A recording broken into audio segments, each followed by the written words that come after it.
नमस्कार दोस्तों, क्राइम तक में आप सबका स्वागत है। मैं हूं सुप्रतिम बैनर्जी। आज जो कहानी, जो वाकया मैं आप सबको सुनाने वाला हूं वो बहुत भयानक है। ऐसे तो मैं रोज़ ही आप लोगों को मर्डर मिस्ट्री और उसके इन्वेस्टिगेशन के बारे में बताता हूं, लेकिन कत्ल के कुछ मामले वाकई बहुत ही शॉकिंग, बहुत चौंकाने वाले होते हैं।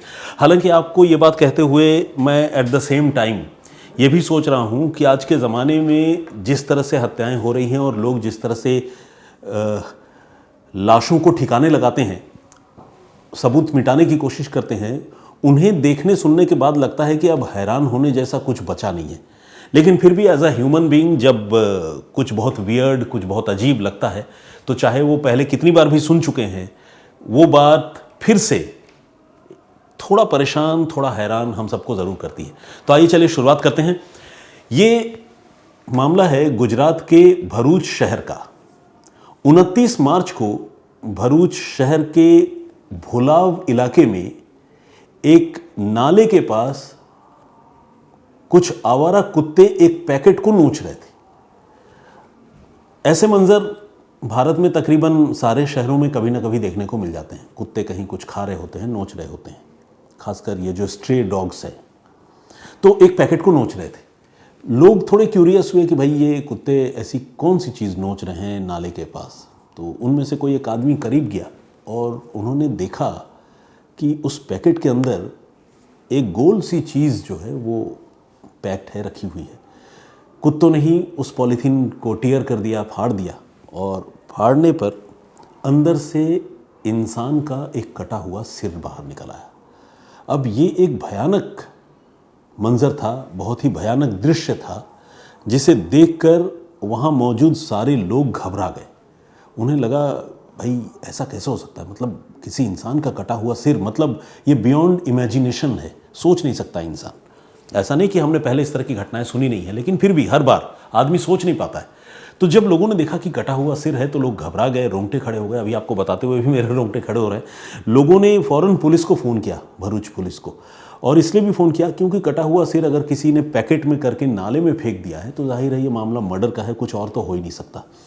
तो भरूच पुलिस को फ़ोन किया गया। भरूच पुलिस आई और पुलिस ने उस सिर को अपने कब्ज़े में लिया। जो डॉग्स वहाँ पर थे उनको भगाया गया और अब पुलिस ने इस मामले की छानबीन शुरू कर दी, मामले की जांच शुरू कर दी। यकीनन ये कत्ल का मामला था, इसमें कोई दो राय नहीं थी। तो पुलिस ने इस सिलसिले में मर्डर का केस भी रजिस्टर किया और मामले की छानबीन शुरू कर दी। सबसे पहले तो मरने वाले आदमी की, मरने वाले शख्स की पहचान पता करनी ज़रूरी थी, क्योंकि जब तक उसकी पहचान नहीं पता होती, दोस्तों दुश्मनों का भी पता नहीं चलता। फिर ये भी नहीं पता चलता कि भाई ये शख्स, ये आदमी इस हालत में कैसे पहुंचा। तो भरूच शहर में 31 पुलिस स्टेशन हैं। पुलिस ने ये जो 31 पुलिस स्टेशन हैं, उन सारे 31 पुलिस स्टेशन में उस पर्टिकुलर एज ग्रुप के लोगों की जो मिसिंग रिपोर्ट्स है उनके बारे में पता करना शुरू कर दिया।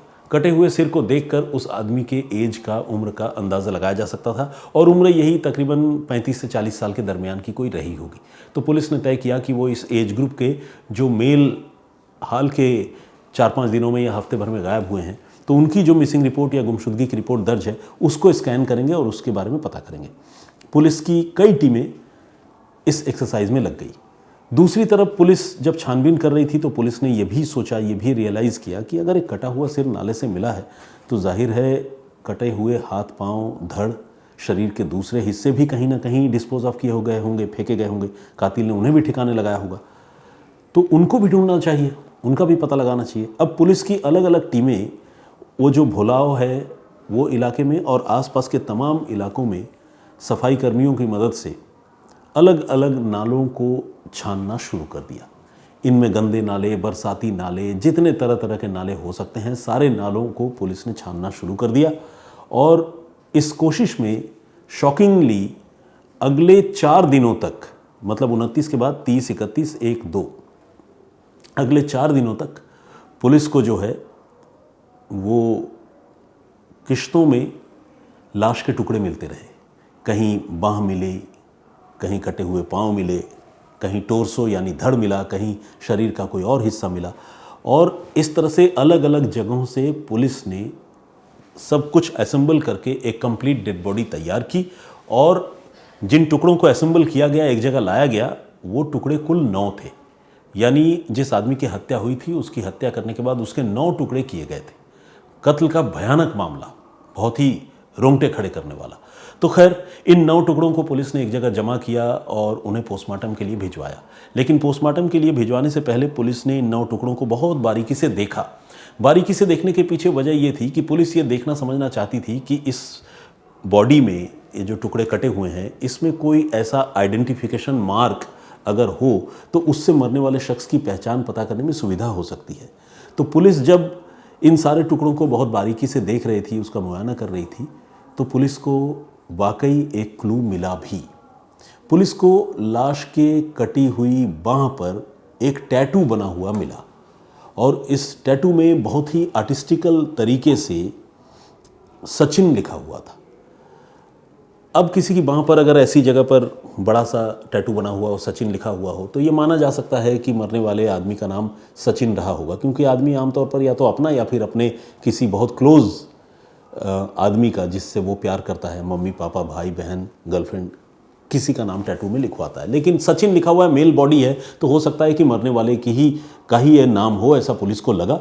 अब पुलिस जो गुमशुदगी की रिपोर्ट स्कैन करने में टीम जो लगी हुई थी उससे ये जो पुलिस जिन्होंने मौके से बरामद किया था डेड बॉडी के टुकड़े, इन्होंने आपस में कम्युनिकेट किया, बात किया और उनको बताया कि हमें सचिन लिखा हुआ बांह का टुकड़ा मिला है और उससे लग रहा है कि मरने वाले का नाम सचिन है। तो एक बार गुमशुदगी की सारे रिपोर्ट्स में चेक करो, कोई सचिन तो लापता नहीं है हाल के दिनों में। तो जब इस एक्सरसाइज को पुलिस ने कैरी किया तो पुलिस को वाकई कामयाबी मिली। पास में एक पुलिस स्टेशन है जिसका नाम है सी डिवीज़न पुलिस स्टेशन। तो सी डिवीज़न पुलिस स्टेशन में वाकई एक आदमी ने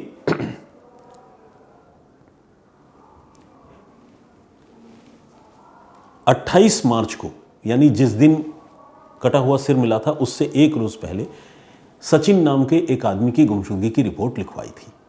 अब पुलिस को लगने लगा कि सी डिवीज़न पुलिस स्टेशन भी है और भुलाओ जो पास में ही नाला है वहाँ पर टुकड़ा मिला, बॉडी के अलग अलग हिस्से मिले, तो हो सकता है कि ये वही सचिन हो जिसकी गुमशुदगी की रिपोर्ट लिखवाई गई है। पुलिस ने सचिन की गुमशुदगी की रिपोर्ट लिखवाने वाले आदमी को फ़ोन किया। इस आदमी का नाम था मोहित चौहान। ये मोहित बेसिकली सचिन का ही भाई था और मोहित मूल रूप से उत्तर प्रदेश का रहने वाला था, उत्तर प्रदेश के बिजनौर का। अब वो सचिन का भाई था तो जाहिर है सचिन भी उत्तर प्रदेश के बिजनौर का होगा।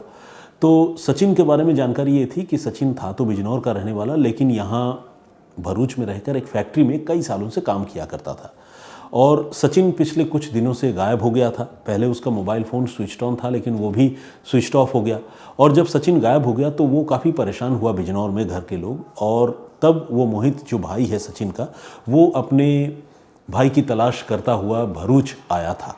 और भरूच आने के बाद जब उसे सचिन के बारे में कोई जानकारी नहीं मिली तो फिर परेशान होकर उसने थाने में अपने भाई की गुमशुदगी की रिपोर्ट लिखवाई थी।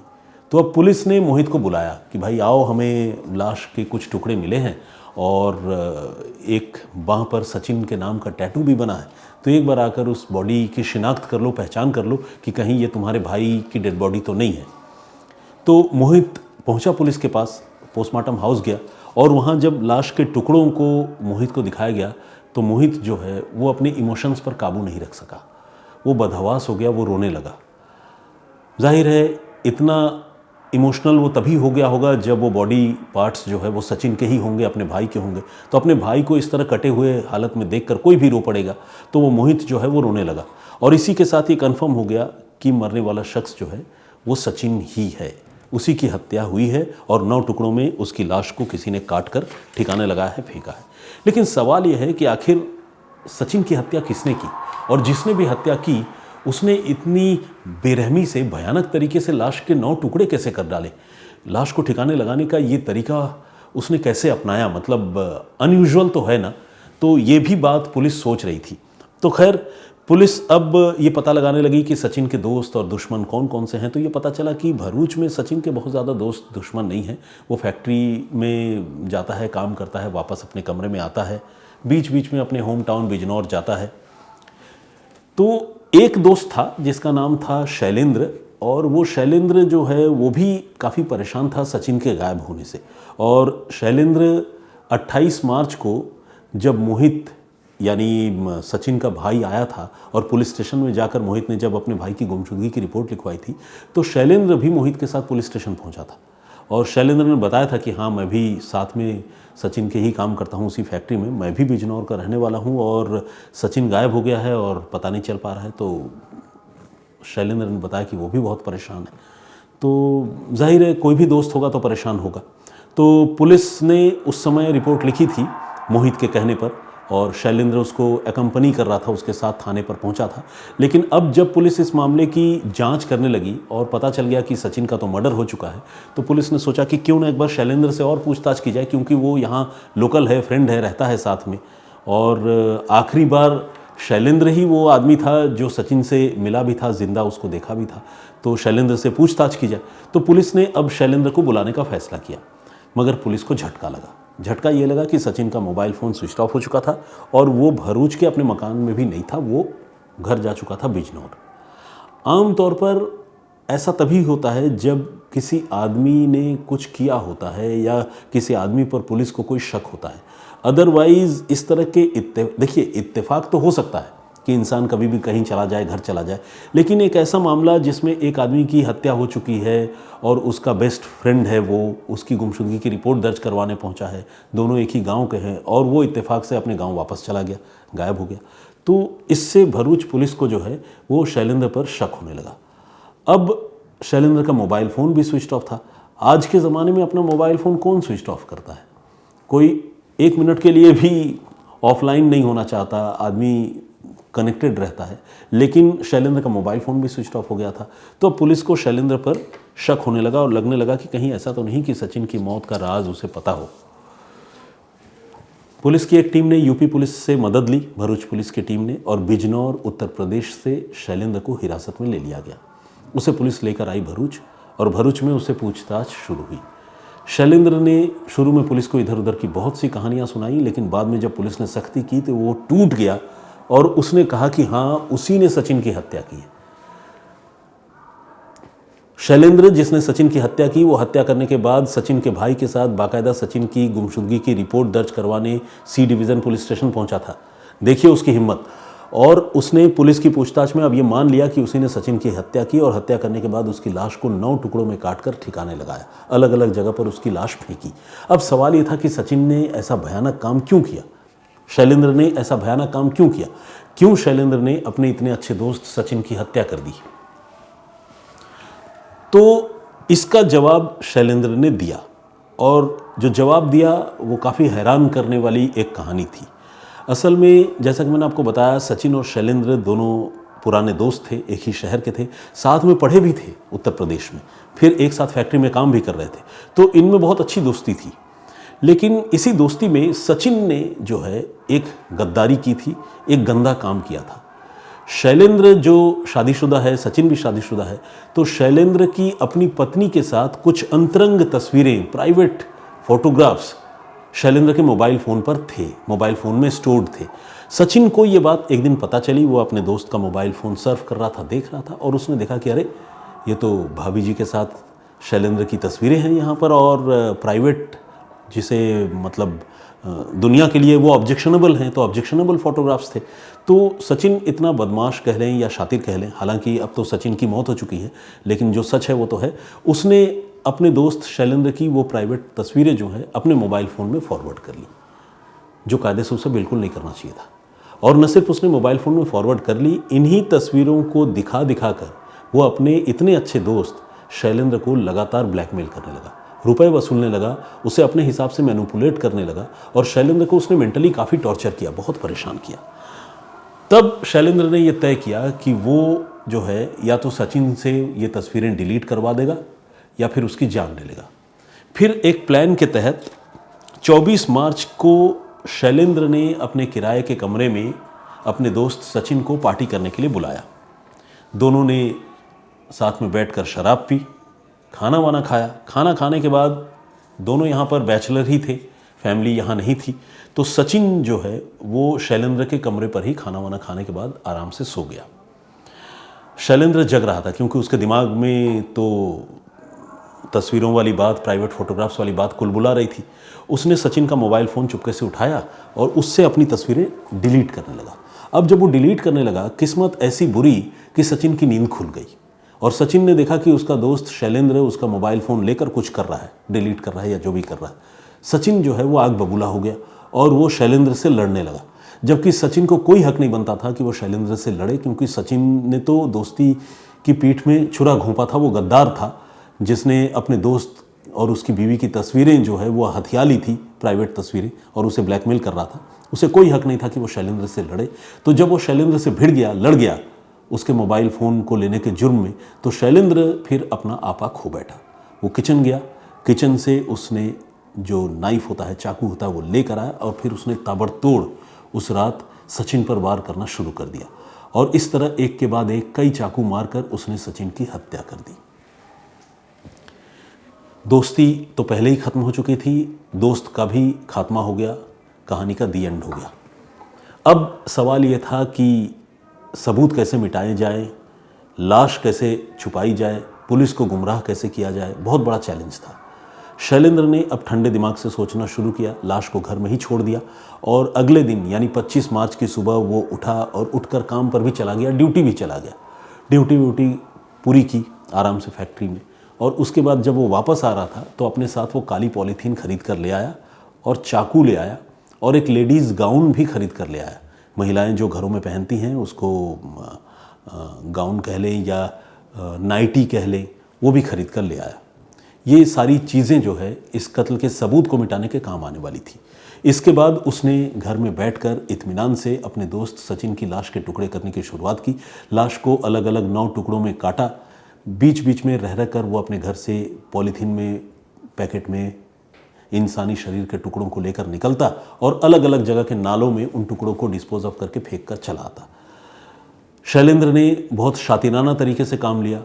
उसने जो लेडीज़ गाउन खरीदा था, वो लेडीज़ गाउन एक बार उसने पहना या 2 बार पहना और अपना चेहरा उसने दुपट्टे से छुपा लिया और घर से वो पॉलीथीन के पैकेट लेकर वो निकला और इसके बाद स्कूटी पर उसी लेडीज़ गाउन को पहनकर वो राइड करता हुआ गया और उसने फिर किसी जगह लाश के कुछ और टुकड़े फेंके।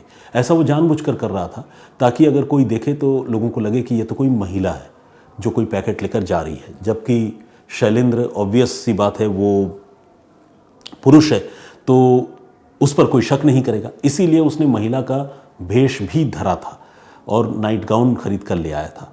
इस तरह से उसने अलग अलग टुकड़ों में सचिन की लाश को ठिकाने लगाया, फेंका और फेंकने के बाद वो फिर इंतज़ार करने लगा सचिन के घर वालों का।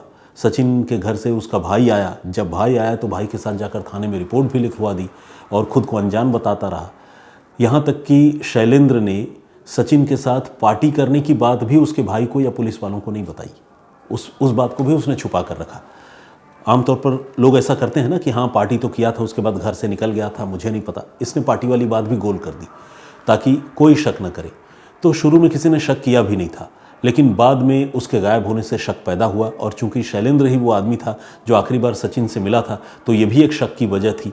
तो शक होने के बाद फाइनली उसे गिरफ्तार किया गया। उसने कत्ल कर लाश ठिकाने लगाने के तरीके तो बताए, लेकिन एक और बात थी जो शैलेंद्र के शातिर दिमाग होने की तरफ इशारा करती है या उस बात का सबूत है, वो ये कि शैलेंद्र ने सचिन का मोबाइल फ़ोन अपने पास रख लिया था। पहले वो मोबाइल फ़ोन जितनी देर तक ऑन रख सकता था ऑन रखा ताकि लोगों को ये बता सके, इंप्रेशन दे सके कि सचिन जिंदा है।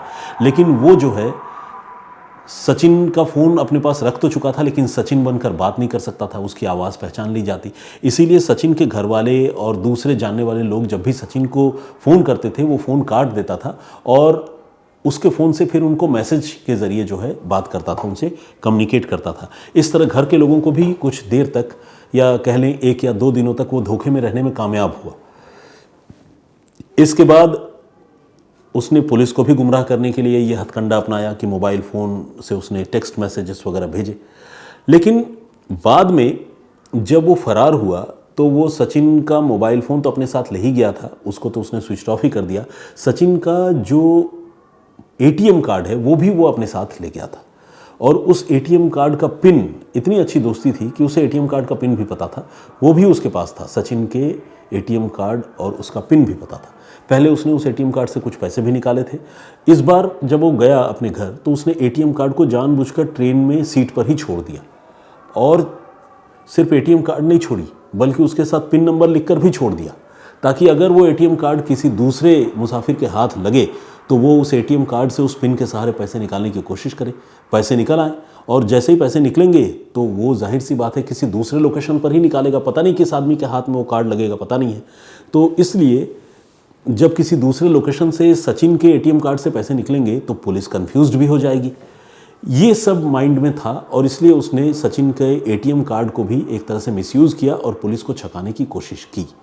लेकिन लाख इस तरह की कोशिश करने और तमाम हथकंडे अपनाने के बावजूद आखिरकार शैलेंद्र को पुलिस ने गिरफ्तार कर लिया, और अपने दोस्त के 9 टुकड़े करने के इल्ज़ाम में अब उस पर जो है मुकदमा चलाया जा रहा है। तो ये थी पूरी कहानी। 2 किरदार सबसे अहम थे जिनका मैंने बार बार जिक्र किया, सचिन और शैलेंद्र। किसी भी पॉइंट ऑफ टाइम पर अगर सचिन और शैलेंद्र के नाम को बोलने में अगर मैंने बाय मिस्टेक इसको इंटरचेंज कर दिया हो तो काइंडली उसको माफ़ कीजिएगा, क्योंकि कहानी मैंने अपने हिसाब से आप लोगों को पूरी क्लैरिटी से बताई है। अगर कहीं सचिन और शैलेंद्र के नाम में हेरफेर हो गया हो बीच में कभी, तो उसको प्लीज़ काइंडली थोड़ा करेक्टली समझिएगा और इग्नोर कर दीजिएगा। इस बात की माफ़ी मैं आप लोगों से पहले ही मांग लेता हूँ। आई होप कि वो हुआ नहीं होगा, लेकिन मेरे मन में एक शक सा पैदा हो रहा है आप लोगों से बातचीत करते हुए। जो प्रीवियस स्टोरी मैंने आप लोगों को सुनाई थी उस पर कमेंट्स तो आपने बहुत किए हैं, लेकिन आज मैं आप लोगों से माफ़ी चाहूँगा। आज थोड़ा वर्कलोड ज़्यादा है मुझ पर, कुछ और काम है, तो मैं वो कमेंट सेक्शन वाला जो हमारा कार्यक्रम होता है उसको मैं फ़िलहाल आज के लिए मुलतवी कर रहा हूँ, या आज के लिए आप समझ लीजिए कि स्किप कर रहा हूँ। बाकी आप लोगों के सामने मैं फिर हाजिर होऊंगा किसी और कहानी, किसी और वाक़े के साथ। तब तक के लिए मुझे इजाज़त दीजिए, और आज की कहानी पर अपनी राय, अपना कमेंट ज़रूर दीजिए। मैं कोशिश करूंगा कि कल आप लोगों से वो राय, वो कमेंट्स जो है ज़रूर साझा करूं और आपके सवालों का जवाब भी दूं। तो आज के लिए इतना ही। फ़िलहाल मुझे इजाज़त दीजिए। अपना बहुत ख्याल रखिए, सुरक्षित रहिए। जय हिंद, जय भारत।